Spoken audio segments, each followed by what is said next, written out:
everyone, I am Glass, and today we'll take a closer look at the lives, culture, and remarkable traits of the indigenous people, or IPs, here in the Philippines.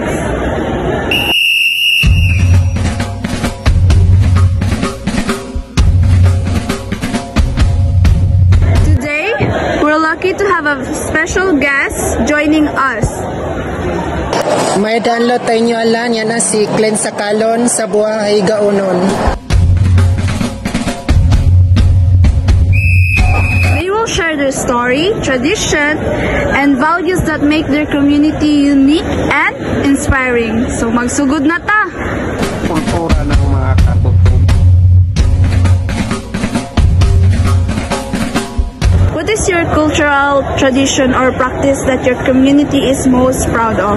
Sa among traditions, asay gaunon, kay kanang every October 26, kay kanang ka-celebrate gid mi og IP celebration. Dayon, kana nga mga among kapangbuhaton nana kay daghan kayo.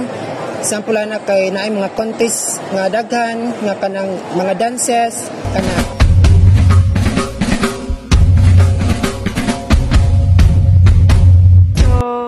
Why is it important nga ma-preserve ninyo ang inyong natural resources?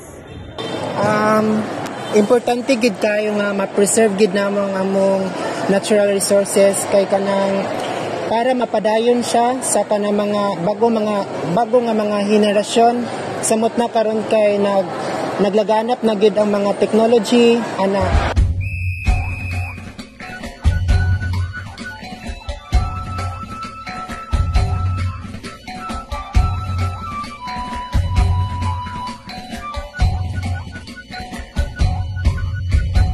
Okay, so may ma-share ka ba about sa inyong traditional practices nga maka-help sa environment?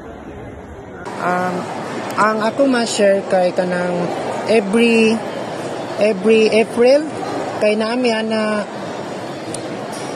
kanang cleaning isip isa kay gaunon na kanang murag mag-provide pud ana og something matagaan mi nga gaunon maglimpyo mi sa among mga palibot ana.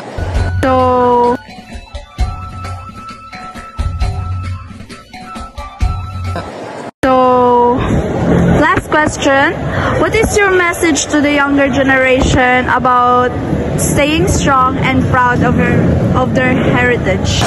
Mga akong message sa mga henerasyon karon kay dapat nga atong mga tribo atong ipasigarbo, dapat ipakita nato kung unsa ang ato ang tribo o ato dapat i-preserve o i-value ang atong tribo. Samot na karon kay